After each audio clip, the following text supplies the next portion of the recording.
Hello guys, and welcome to another Shiftaholics video. In this video we're going to be doing a very simple and fast mod to our 2015 Subaru WRX. We're going to be installing a part that's made right here in good old-fashioned US of A by our good friends at TunerRack.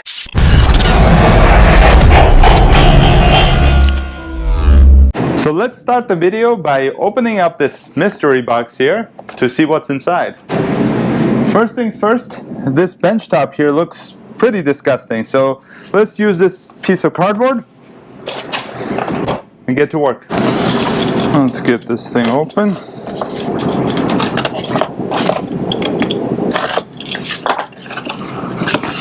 Got some packing material, and that's the part, bottle opener, and hardware. Okay, so this is what we're going to be installing. So at this part of the video you must be asking, what is this part? Where does it install? What's the purpose of it? Does it benefit me in any way?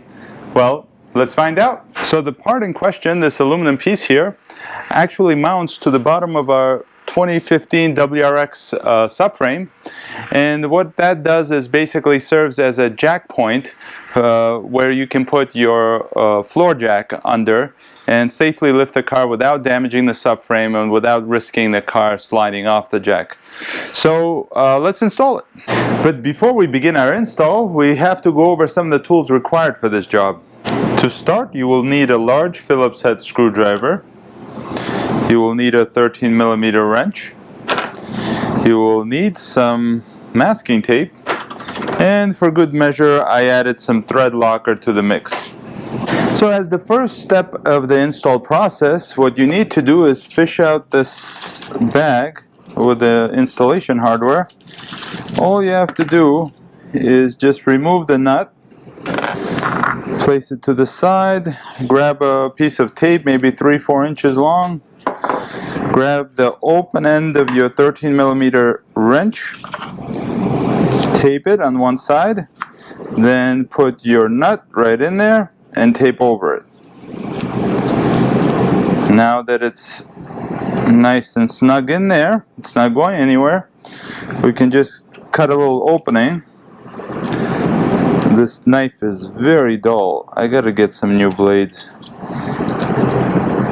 It is not wanting to cut. So bear with me,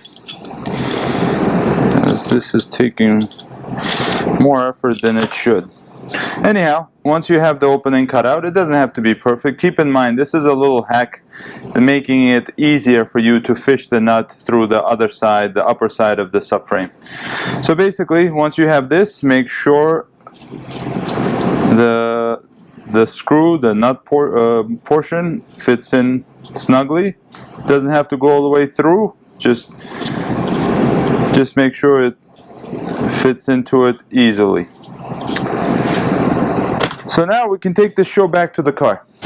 So once you have lifted the car and securely placed it on jack stands, I suggest just giving the subframe a light cleaning. At this stage, we can begin our installation. You want to make sure that the arrow is facing towards the front of the car. First thing you want to do, just align it. And the way to do that is just to feel where it should be with the hardware provided. Get a piece of masking tape. You want to tape it in place while you're trying to fasten it to the car. That way it doesn't go anywhere. So let's do that. This might be a little frustrating doing it with very little room under the car, but it's not difficult.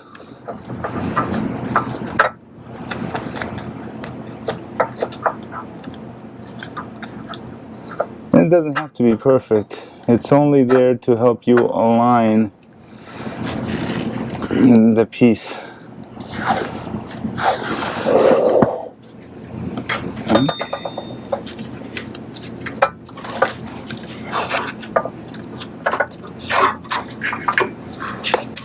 Okay, once you have that aligned, we can move on to the next step. Just for good measure, you want to dab a little thread locker onto the nut before installation. So the next step of the process is you want to grab your little tool here with your nut taped and inserted and fish it through the top just like so.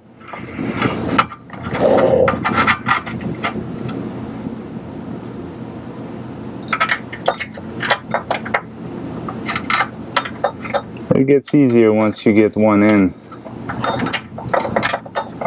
Although you should not tighten it fully till you have more than one fastener.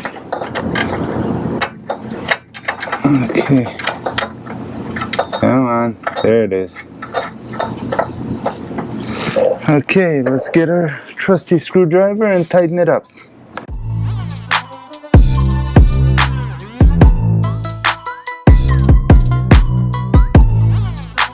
And you want to repeat this process for the other mounting points. You have to have at least 2 for a safe installation.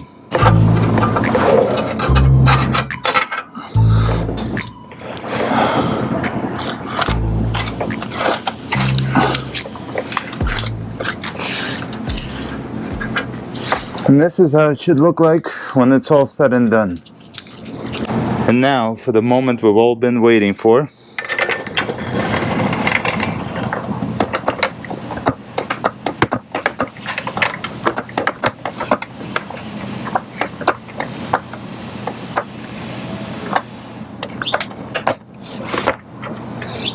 So the install was relatively easy.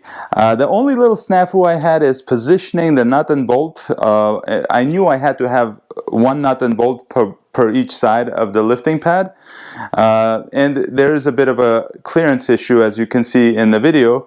And what I learned is the easiest way to get to the top with your nut and bolt, with your little wrench taped, is through the driver's side. So even if you're going to the passenger side mounting point, I would still go through the driver's side. There's a bit more clearance, it's easier to get to.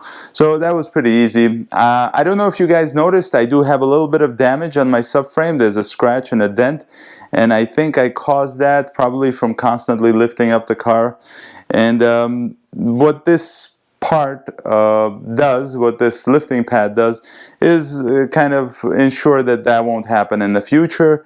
And also it's kind of gives you the peace of mind knowing that once the floor jack cup is secured over the center of the lifting pad, it has you know, it's basically locked in there. It has minimal chances of slipping. So I think it was a very successful install. And I'm going to install it on my Subaru Forester next. So thank you very much for watching, and I'll see you in another video. Bye-bye.